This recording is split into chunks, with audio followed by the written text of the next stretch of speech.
Joshua 16:10 says, "But they did not drive out the Canaanite who lived in Gezer. So the Canaanites live in the midst of Ephraim to this day, and they became forced laborers."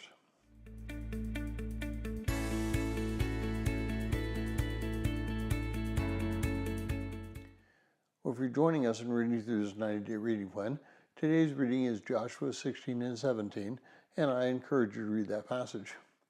Now, when sin is allowed in a small portion of your life, it will eventually take over your whole life. There's no such thing as just a little sin. This was true for Israel when they failed to drive out the Canaanites, and that made them more forced laborers. Eventually, the Canaanite culture was going to come into the land. The same thing is happening with our walk with Christ. We're allowing certain things to come into the church that are antithetical to the way the church should behave and believe.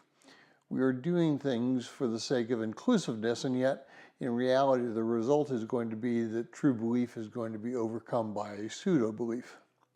Now, let's just look at some examples. In the past, if you were a believer, you practiced things differently in your life.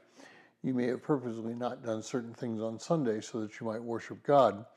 You might not have participated in certain activities because they were questionable. On the other hand, you may have misapplied spiritual truth and forced it to become a law rather than a principle. Today, in many churches, to call someone out because of sin, it's not acceptable. We want to give everybody their space, and by doing so, we're allowing a culture of false acceptance. This will ultimately change, and we'll grow to fully accept their actions. Prior to the beginnings of the 60s and 70s, abortion was viewed as sinful. Then it became popular to say that you were personally against it, but you wanted to allow for everyone to make the choice.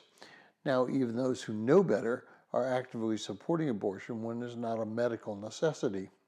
Whether you hold that abortion is acceptable or not acceptable, you can agree that just the idea has managed to wiggle its way into our society, both in the church and outside the church.